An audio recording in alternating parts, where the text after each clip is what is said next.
Welcome to our first ever podcast. That went by fast, where we will talk about everything: books, shows, marriage, parenting, movies, just a lot of things that make us happy. Growing up in the 80s and 90s, all kinds of crazy stuff. You never know what you're going to get into with us on this show. We're happy to have you here. The first thing we want to talk about is the Vampire Diaries, episode 1, season 1. My absolute favorite thing to talk about. Yeah, the Vampire Diaries is one of those things that became like a staple in our family over the years. I remember coming home from work and Tiff would be like, "Hey, you got to watch this show." And I remember I put up such a fight. I said, I'm not going to watch that show.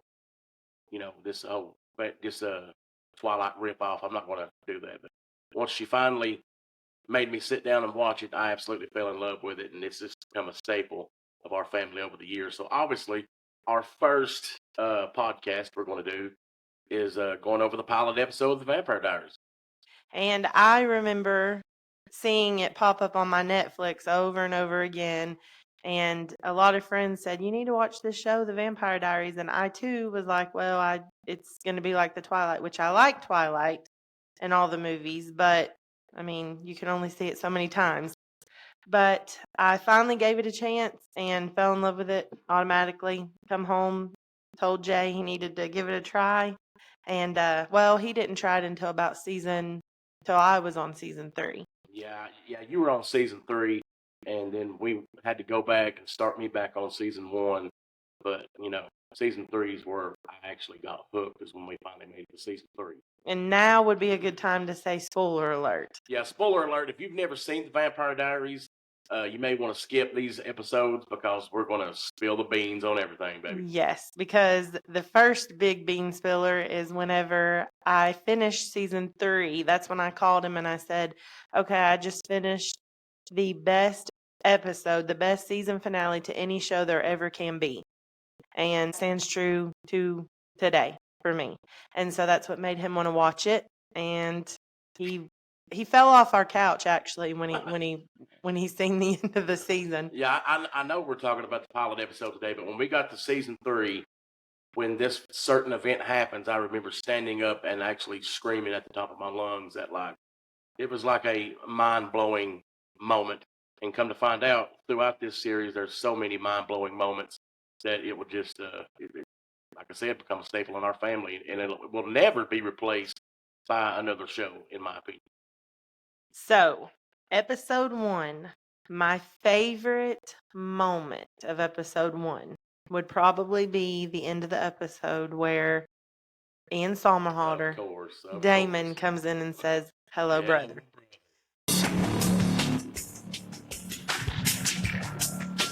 Damon. Hello, brother.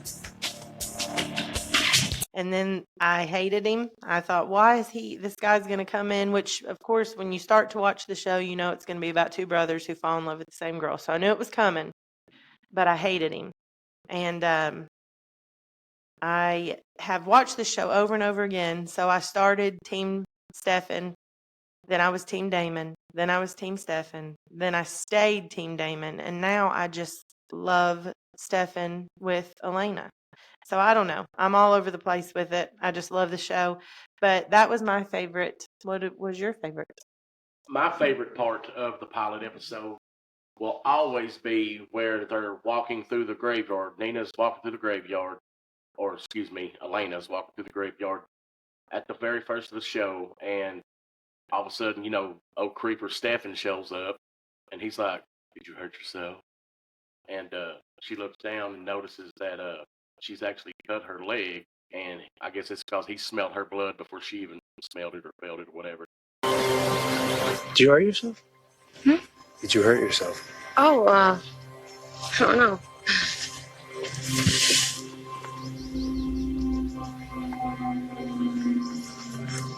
Oh, wow, so look at that.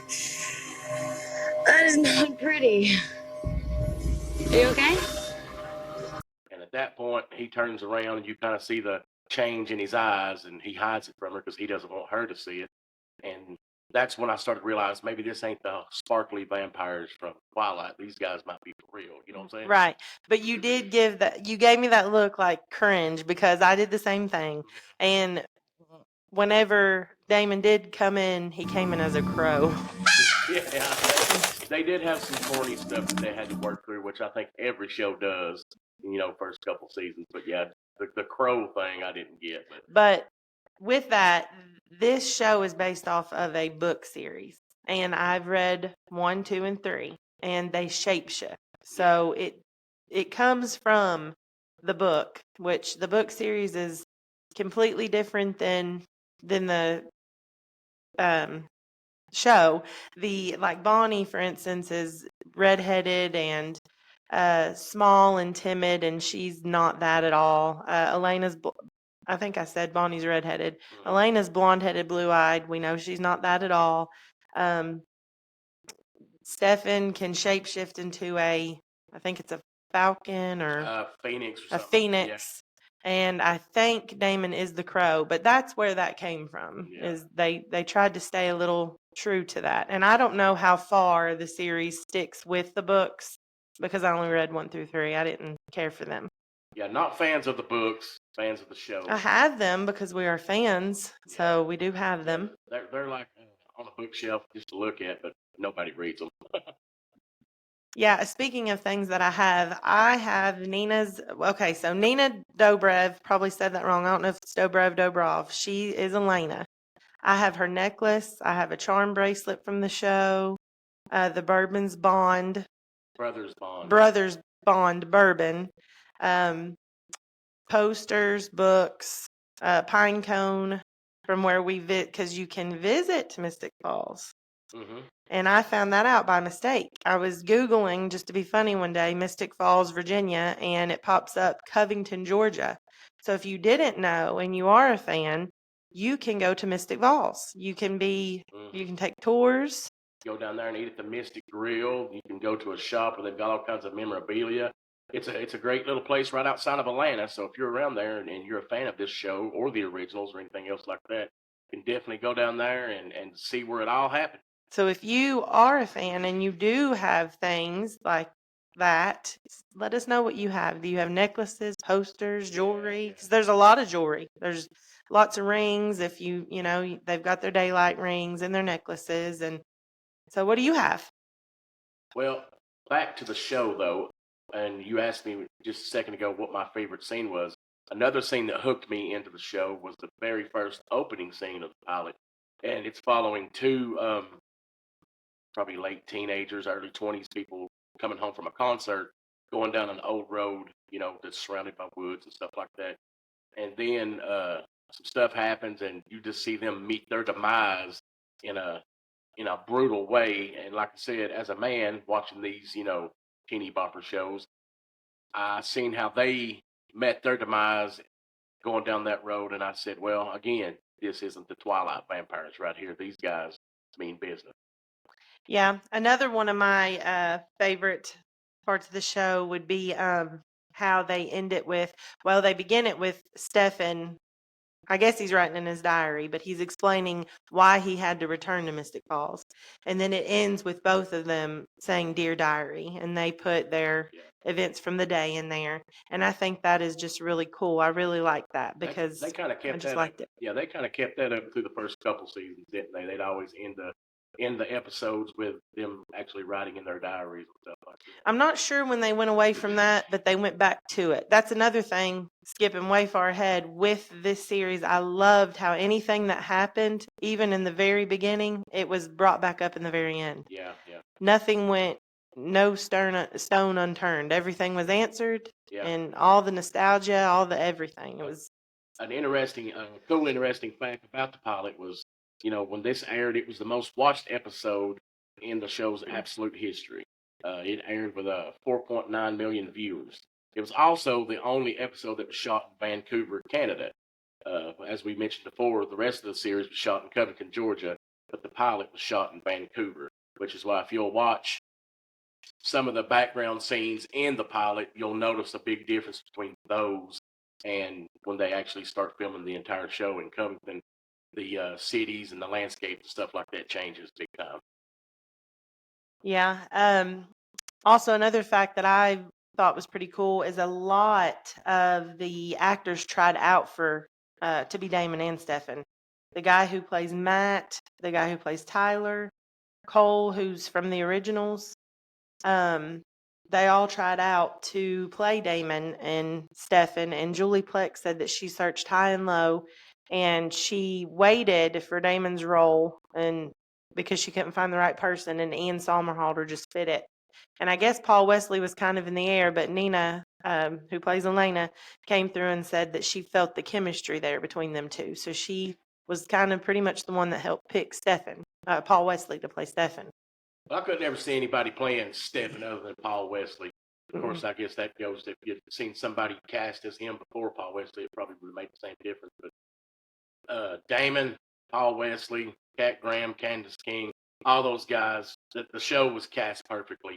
And I think that's one of the big things that made it successful was the entire cast had such good chemistry, start to ending. I think that's what made it a good show was how much chemistry the cast had together.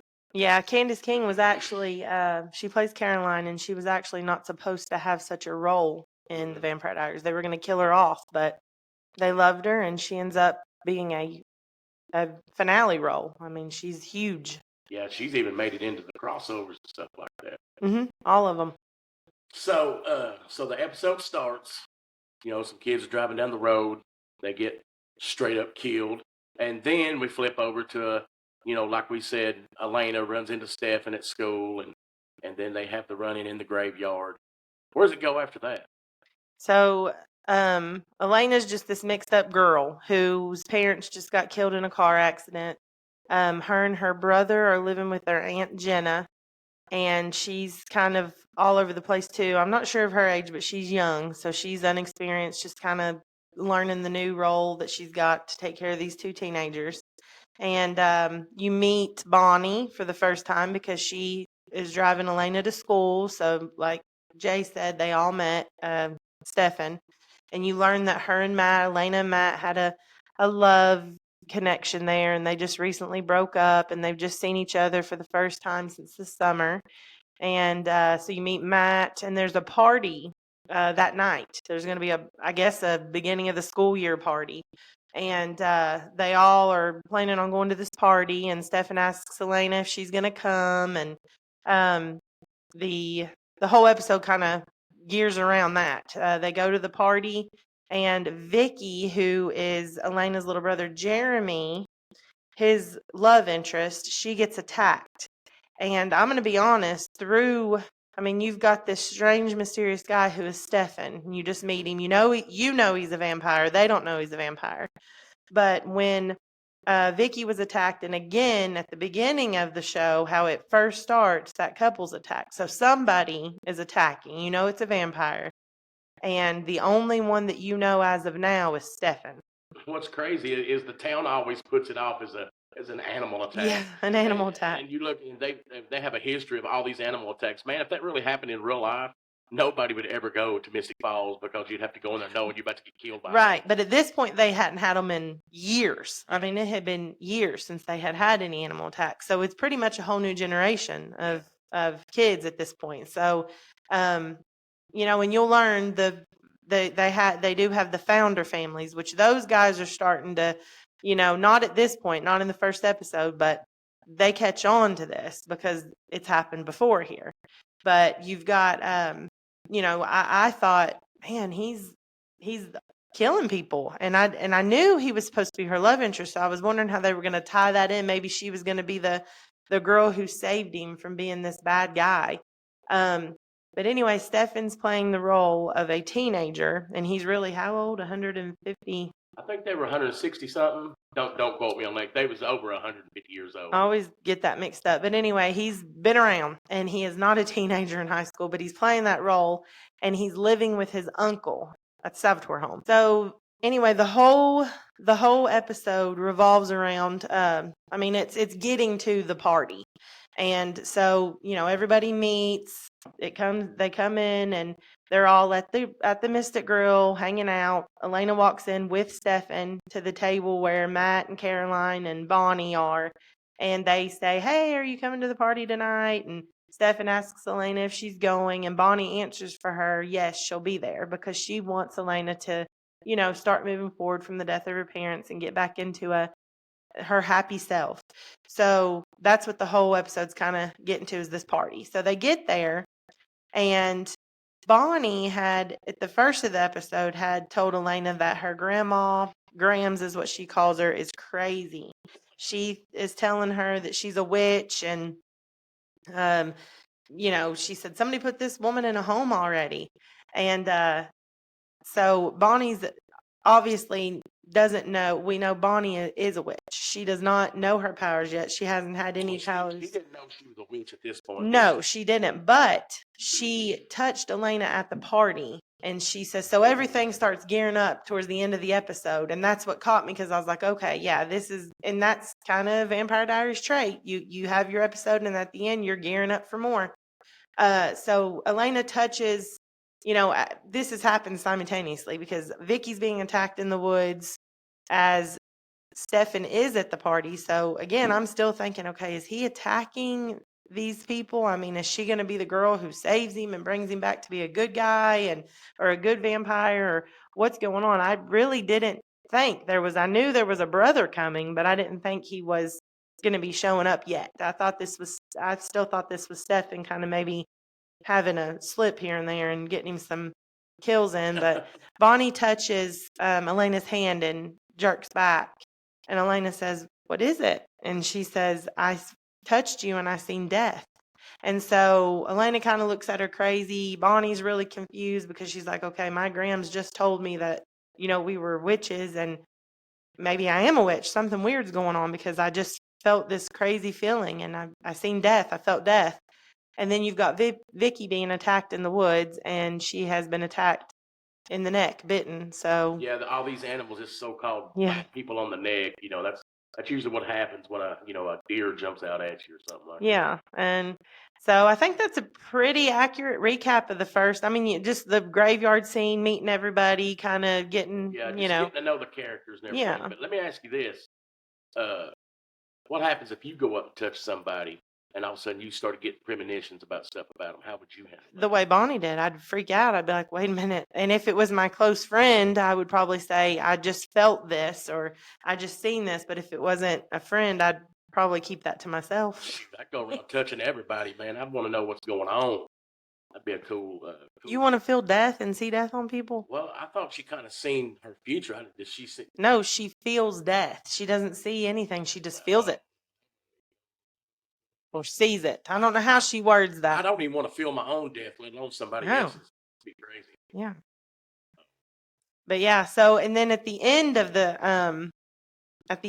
the episode, you've got Damon is introduced with hello brother, but Elena invites, at the very end, the last scene is Elena invites Stefan in. He shows up at her doorstep, and there's a fight scene between him and Damon. And then Stefan comes back to Elena's, and he shows up. I think he just shows up to check on her, make sure she got home safely. And she says, would you like to come in? And he says, sure. So it shows him crossing over her doorstep, which is the infamous, do not invite a vampire into your home. Exactly. And the one thing that I always remember is they don't show Damon through this whole episode until the very end, do they? Yeah, he just comes in as a crow. And then you don't know the significance of when I think Stefan opens the door at the end of the episode, and Damon stands there and he says, hello, brother. No, he flies through his window. Oh, really? Yeah, Damon flies through his window, and he's a crow, and it's the whole, Stefan kind of looks back, and then there's Damon. Well, let's just get the cat out of the bag right now. Every woman that watches this show is either in love with Stefan or Damon. Or both. Hey, that's the world we live in, maybe both. But we talk about this a lot. Do you think the show would have been successful if somebody else would have played the character of Damon Salvatore?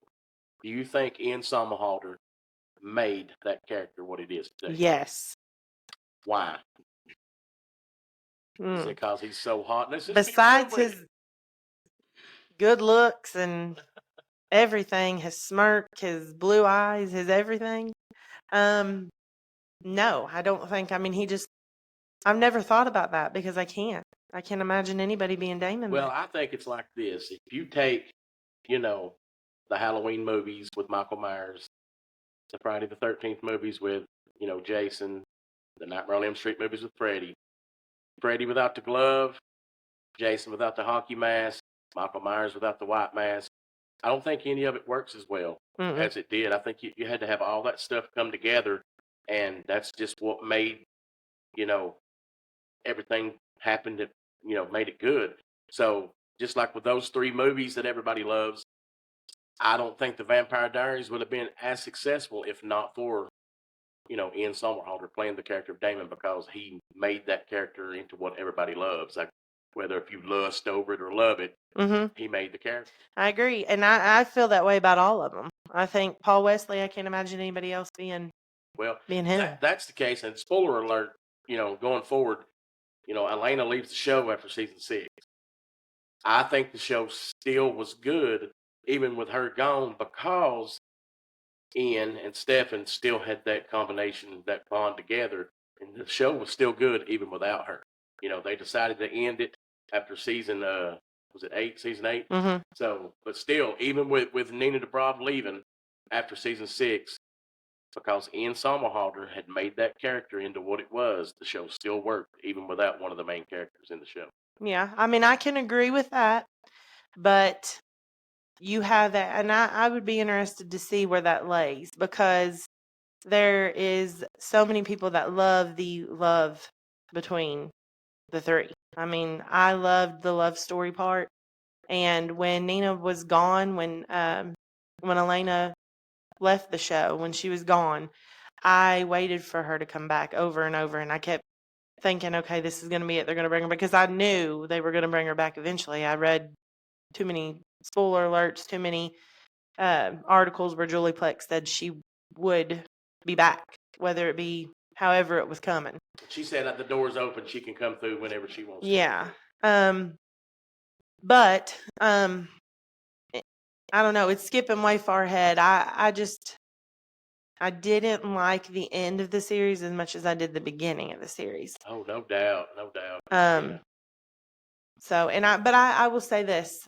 Vampire Diaries could have went so many ways. They could have went on with the show. Like Supernatural has how many seasons? I think they ended up with 15 or 16, something like that. So many storylines. Same. Vampire Diaries has so many storylines. They could have went on and on with the show. I mean, you could have explored so much. Bonnie, so many things, so many rabbit holes you could have went down and made different shows. But I think they ended it well when they ended it. I'm glad it ended when it did. They definitely gave it an ending. They gave everybody closure. But, we got a long way to go before we get there. Yeah, I think there's like 20-something episodes per season.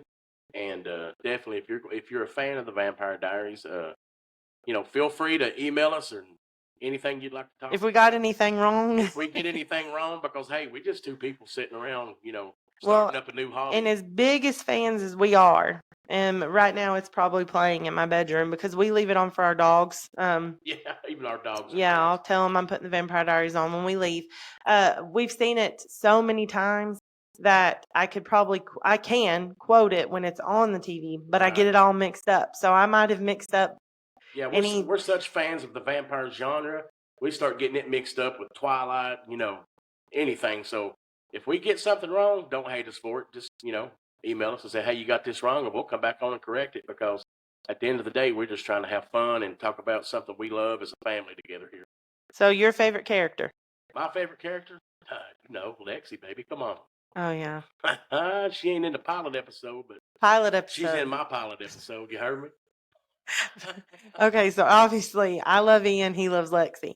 But what is your from the pilot? If I had to pick a favorite character from the pilot episode, good question. Probably Stefan, because at that point you're all caught up in the mysterious nature of him. What's he about? What's he going to end up doing? So from the pilot episode, I would have to say Stefan. Yeah. Caroline got on my nerves. Caroline got on my nerves. I thought she was didn't develop into what it became until way later. She was just the corny, blonde-headed cheerleader chick in this episode. But you, I will say, do you remember telling me that you didn't like Elena? You thought she was whiny. Still don't like Elena. I know you still don't. Man, look at the life they could have had if she was just be normal, man. Quit getting in trouble. She wanted to save her friends and her family. Somebody's always trying to kill her. I mean, a lot of kick people Elena to the curb and just live a good life. A lot of people don't like Elena, but I love her. I loved her character. You had to have her. You had to have her in the show, or there'd have been no show. But I love Bonnie. I knew I was gonna love Bonnie. I knew I was because she was just true, and so I knew I was gonna love Bonnie. But my favorite, Stefan. I mean, obviously. Up until this point, Stefan would have been the favorite. Yeah. Anything you'd change? And I think he's beautiful. Oh, he's a sexy man. As a heterosexual, I'll admit that. Just kidding, he's not. Heterosexual means you're straight. Oh, so cut that. We're not cutting that. I'm gonna leave it in there. Oh God! She didn't think I called myself gay. Come on. Well, I didn't know if you were trying to be nice. No, I don't. Never mind. Anyhow, different show. Different podcast. But anyhow, one last thing before we go: is there anything you would change about this episode going forward? No. No. You got to take the crow out.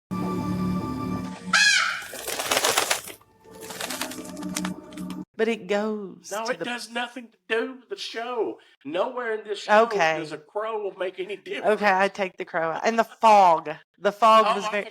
But the crow, hold on, he actually did appear. He appeared first in the graveyard. One of your favorite scenes. I know you had the fog, and then you had the crow, and even Elena says that was very Hitchcocky. Yeah, but that's what I'm saying. It still makes no sense. Okay, but then what would you do with that scene? She knew that there was some funky stuff going on. Well, what I would think if I was in that scene, I would think, well, how did this dude know that my leg was bleeding? Yeah, that's true. That would have been weird. She did call him out on that too. Yeah. Okay, so the fog and the crow. Yeah, you got to get rid of the shape and stuff. But they did later. They did. They never did again, actually. I think the crow I don't think it was in there very much. Maybe a couple episodes and they got rid of it. I think they realized that wasn't going to be the route we were taking in this show. But again, back to the books, that was huge because in the very first episode, they introduced Elena and she comes outside to walk to school and there's a crow in the tree watching her. So. Yeah, well, they had to do what they had to do, I guess. Anything else you want to add there, Tiff? No. No? All right. Thanks for joining us. Thanks for joining us. We had a blast, and we're going to be doing more episodes. You never know what kind of topics we'll be sharing, so make sure to like and subscribe to the channel. If you got any questions, email us at thatwentbyfast@yahoo.com. That's about it. Bye. Bye.